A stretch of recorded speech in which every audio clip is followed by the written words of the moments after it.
خب من اگه دیدید که شعر و سرود چی کارا میکنن، مرده را زنده میکنن. هفته که بلبلان را شاعر گفته، شاعر بلبلان را هر کجا گلها به الهام آورند، من همان بلبل که گلها را به الهام آورم.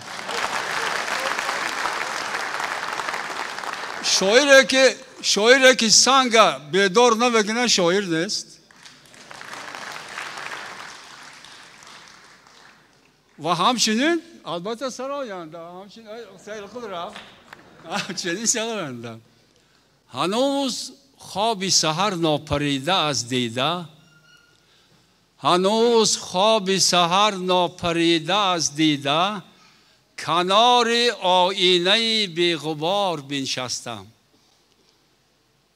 تو گویی این سحر آینه بود چشمه آب، در آب چشمه آینه روی می شستم.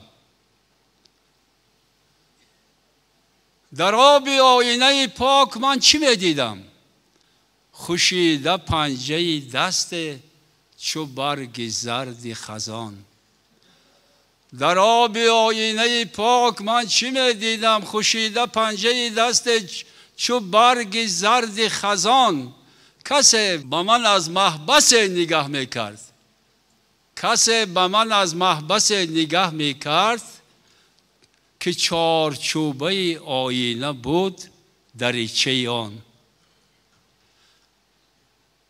شکست قبضه چین میان ابرویش خراش پنجه قسمت نمود در نظرم.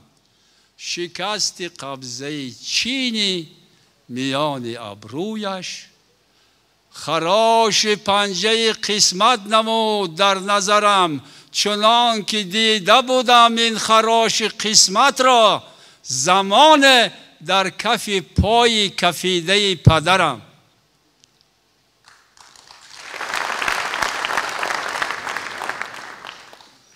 به سوی آینه خم گشتم و با او گفتم، به سوی آینه خم گشتم و با او گفتم، از این دریچه آبی سراب میبینی، بهار روی تو کو، لاله‌زار روی تو کو، بهار روی خودت را ندیدی خود سری.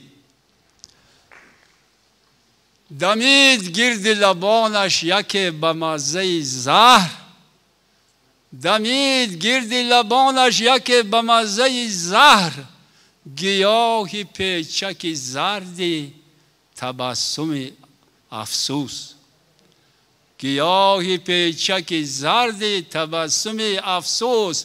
میان خنده‌اش از دیده آب سر داده، در آب چشمه آینه غرق شد محبوس.